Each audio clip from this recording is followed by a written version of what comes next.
जय श्रीमन नारायण। ए पर जे टिप्पणी हम करे जा रहल बा रामानुजदास श्रीमान गट्टू वेणुगोपाल स्वामी जी के द्वारा दिहल गयल बा। अध्याय 9 राजविद्या राजगुम योग श्लोक 18। गतिर्भर्ता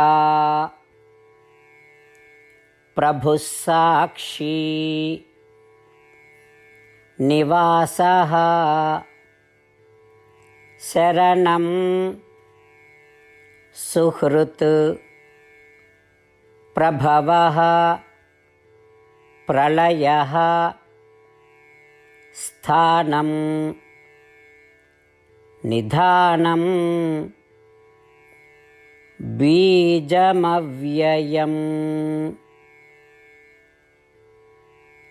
ओम। गीताचार्य श्री कृष्ण परमात्मा अर्जुन समेत हमनी सबके राजविद्या राजगुम योग सिखा रहल बानी। परमात्मा कहत वाड़न की अर्जुन हम सूरज और अग्नि के रूप में दुनिया के सब आवश्यक ऊष्मा प्रदान कर रहल बानी। बारिश रोक के बारिश के मौसम में फिर बारिश भेजत बानी। हम दुनिया में रहे वाला सबके जीवन के कारण हई और दुनिया में मरे वाला सबके मृत्यु के कारण भी हई। अर्जुन हम सब कुछ हई जौन अब अस्तित्व में बा, हम सब कुछ हई जौन अतीत में रहे और हम सब कुछ हई जौन भविष्य में मौजूद रही।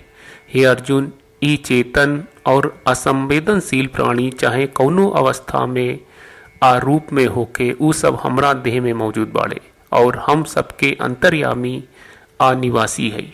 यही तरह श्री कृष्ण परमात्मा कह रहल बाड़न की महात्मा लोग ई बात के एहसास के साथे ज्ञान यज्ञ करेला कि ऊ हर चीज के निवास करेले। ऊ श्रीमन नारायण हवे, ऊ सब रूप में मौजूद बाड़े, ऊ सब शरीर में बाड़े, ऊ सब अवस्था में बाड़े और ऊ भीतर बाड़े। हमनी के सब केहू के ए संसार में आवे वाला सब रूप के बारे में सोच के और पूजा करत ज्ञान यज्ञ के प्रदर्शन जारी रखे खातिर भी प्रोत्साहित करेले। श्री कृष्ण परमात्मा के उपदेश के ध्यान करत समय, ज्ञान के यज्ञ के निष्पादन करत समय और श्री कृष्ण परमात्मा के समर्पण करत समय हमनी के श्री कृष्ण परमात्मा के वचन के श्लोक के रूप में ठीक वैसे ही दोहरावे चाहिए जैसन बा। गतिर्भर्ता प्रभुः साक्षी निवासः शरणं सुहृत् प्रभवः प्रलयस्थानं निधानं बीजमव्ययम्। श्रीमन्नारायण करिष्ये वचनं तव। श्रीमद् भगवत गीता का पूरा सार श्री कृष्ण परमात्मा ने अध्याय 18वें के श्लोक 65 से 70 में 8 काम करे खातिर देले बाड़े। श्री कृष्ण कहले हम ओ लोगन से प्रेम करनी जो लोग इन 8 बातन के मान तारे। हम ओ भक्तन के हर तरह से रक्षा करब। श्री कृष्ण परमात्मा के द्वारा बोलल गईल संपूर्ण भगवत गीता सुनला के बाद अर्जुन कहले करिष्ये वचनम त्वा, जेके मतलब बा कृष्ण मैं उही करब जौन आप कही। यही कारण बा श्री कृष्ण अर्जुन के हर तरह के सफलता आ विजय प्रदान करेले। आई परमात्मा के आपन व्रत देई कि हमनी के ये 8 गौ कर्म के पालन करी जा। ई वचन परमात्मा के देवे से बड़न कौनो पूजा तपस्या यज्ञ नहीं। हम 8 प्रण कहब जौन हमनी के करे के चाहिए। आप सब कृपया इन्हन के आपन दिमाग और दिल में सोची। श्री कृष्ण के आपन वचन देवे के ई तरीका में हमनी सबकी कल्पना करे के चाहिए कि श्री कृष्ण का चेहरा खुशी से चमकत बा और खुशी के एहसास करत बा। जय श्रीमन नारायण। यहाँ हमनी के 8 वादा बा। हमनी के पहला वादा, हे श्रीमन नारायण आपका निर्देश के मुताबिक हम हमेशा तोहार ध्यान करब और तोहार बारे में सोचब। हमनी के दूसर वादा, हे श्रीमन नारायण आपका सलाह का अनुसार हम हमेशा आपका भक्त रहब।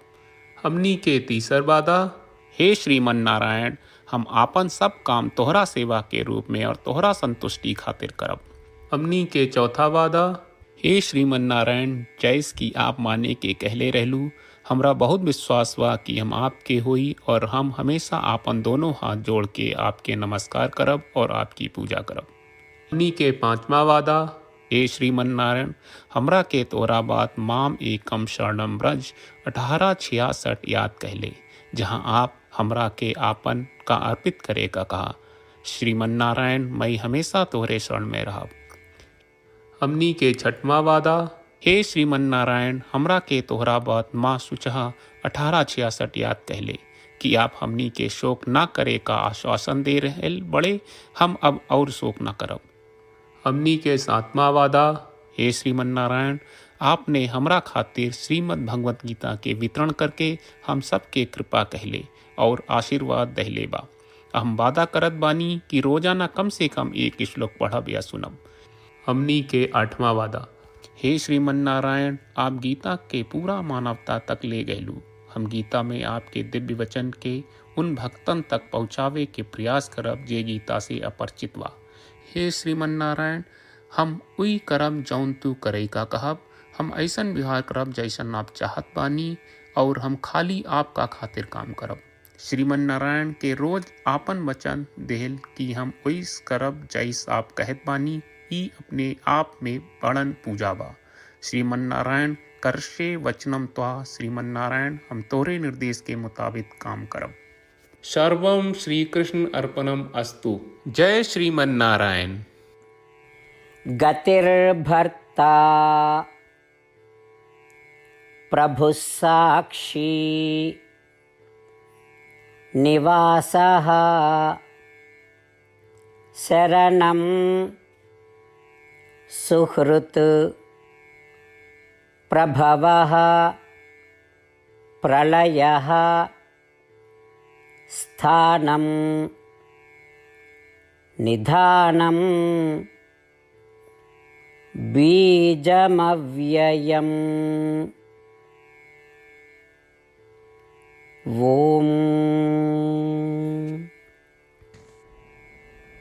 गतिर्भर्ता प्रभुः साक्षी निवासः शरणं सुहृत् प्रभवः प्रलयस्थानं निधानं बीजमव्ययम्। श्रीमन्नारायण, करिष्ये वचनं तव। जय श्रीमन नारायण। सब भक्त लोगों से विशेष अनुरोध बा, जीवन में हर चीज में हमनी के तत्कालिक और प्रभावशाली परिणाम की अपेक्षा रहेला। एकरा खातिर आइए रोजाना 1 मिनट के समय निकालल जाए और नारायण आश्रम पढ़ल जाए।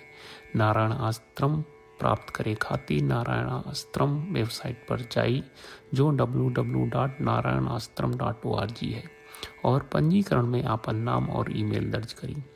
आपके द्वारा प्रदान कईल गई ईमेल पर आपका एक नारायण आश्रम PDF प्राप्त हुई। PDF में एक रामायण श्लोक, एक गीता श्लोक और एक विष्णु नामम बा। ये तीनों के मिल के नारायण आश्रम कहल जाला। हर व्यक्ति के ये श्लोक के अलग अलग संयोजन मिलेला। जब हर कोई 24,000 भक्तन के साथ रोजाना आपन नारायण आश्रम पढ़त आ सुनत बा, ता हर दिन संपूर्ण रामायण का 1 दौर, श्रीमद् भगवत गीता पारायण के 33 दौर और श्री विष्णु सहस्त्रनाम स्तोत्र पारायण के 24 दौर प्रतिदिन पूरा होएला। ई एक बहुत ही उल्लेखनीय और विलक्षण परिणाम बा, जौन हर एक दिन ऐस करे से निकलेला। ई कारण बा कि आप और आपके परिवार के सदस्य तुरते जाके आपन नारायण आश्रम प्राप्त करी। जय श्रीमन नारायण।